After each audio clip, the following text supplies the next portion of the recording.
Chapter 1. Equality in Indian Democracy. Our country is a democratic country where everyone is equal before the law. Every citizen has certain rights, and if they are ill-treated, they have the right to challenge. At the village level, panchayats are democratic institutions. The village panchayat is like a forum for the people to discuss and decide on issues concerning their life in the village. The system of government existing in each country actually determines the rights of its citizens.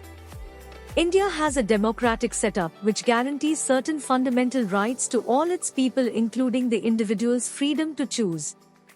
Moreover, the rule of law makes everybody equal before law, irrespective of one's social status, religion, caste or gender. Forms of government. In different forms of government, the rights enjoyed by people are very different. For instance, an absolute monarchy means the rule by a king or queen, and a dictatorship means the rule by an unelected, all-powerful dictator. As a form of government, democracy is very different from the rule of a king or a dictator. It stands for people's rule. People are involved in the formation of government, directly or indirectly, through the elections.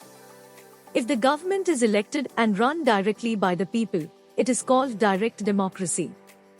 Unlike the monarchies, in most democracies the head of the country, president, is also elected by the people. Such countries are called republics. Thus, India is a democratic republic because we have both the government and the head of the state or president elected by the people. Meaning of democracy. The meaning of democracy has changed with time. For instance, democracy in ancient Greece did not grant voting rights to women and slaves. The modern understanding of democracy started to take shape in the late 18th century. New Zealand became the first nation to grant equal voting rights to all its citizens as early as 1893. Things have changed rapidly since then. Most countries in the world today are democracies. They have granted equal voting rights to all their citizens. People's power and universal adult franchise. In the words of Abraham Lincoln, democracy is a government of the people, by the people and for the people. The supreme power lies with the people. There is no authority superior to the people of the country. This power to govern is vested not in any particular class of people but in the community as a whole. It also implies that a democratic government should work for the welfare of all the people. Another important feature of democracy is the rule of law. It means that all are equal before the law. The president of a country and an ordinary citizen get the same protection of the law.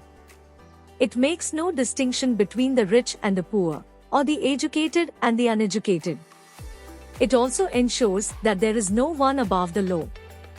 However powerful a person may be, she or he is bound by the law of the country. The rule of law also provides protection to individuals against social evils such as untouchability, child marriage, sati and other forms of discrimination. Lawmaking in democracy. Unlike in an absolute monarchy or dictatorship where the king, queen, or the dictator is the lawgiver, in a democracy it is the people who make laws for themselves. It may be done directly by the people themselves or indirectly through their representatives. In our country, it is the parliament, constituted by representatives of the people, which makes laws for us. Similarly, the state assemblies make laws for the states. Equality in Indian democracy. The Indian Constitution recognizes every person as equal. This means that every individual in the country, including male and female persons from all castes, religions, tribes, educational and economic backgrounds, are recognized as equal. This is not to say that inequality ceases to exist. It doesn't. But at least, in democratic India, the principle of the equality of all persons is recognized. While earlier no law existed to protect people from discrimination and ill-treatment, now there are several that work to see that people are treated with dignity and as equals. This recognition of equality includes some of the following provisions in the Constitution. First, that every person is equal before the law. What this means is that every person, from the president of the country to Kanta, a domestic worker, has to obey the same laws. Second, no person can be discriminated against on the basis of their religion, race, caste, place of birth, or whether they are female or male. Third, every person has access to all public places including playgrounds, hotels, shops and markets. All persons can use publicly available wells, roads and bathing ghats. Fourth, untouchability has been abolished. The midday meal program also helps reduce the hunger of poor students who often come to school and cannot concentrate because their stomachs are empty. While government programs play an important role in increasing equality of opportunity, there is much that still needs to be done. While the midday meal program has helped increase the enrollment and attendance of poor children in school, there continues to be big differences in our country between schools that the rich attend and those that the poor attend. So today the government has ensured under the right to education that no student is denied the right to learn and get admitted into a school of their choice.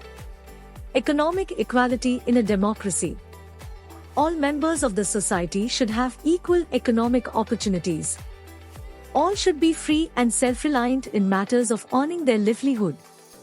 It only means that all should have equal opportunities to be employed or to set up their own businesses. Economic democracy also means absence of all exploitation, that is, workers should not be exploited by owners, and peasants should not be exploited by landlords. Equal wages should be given for equal work. No distinction should be made between men and women. There can be no economic democracy if there is no fair distribution of wealth in the society. If wealth is concentrated in the hands of a few, there can be no economic justice. Democracy is based on two important principles: liberty and equality. Individual freedom and equal opportunities are necessary conditions for a democracy to be successful. Depriving someone of her or his means of livelihood goes against the very ideal of economic democracy. It denies one's right to equal opportunities and economic growth. Thus, a democratic government will be meaningful only if its citizens are socially equal and economically free.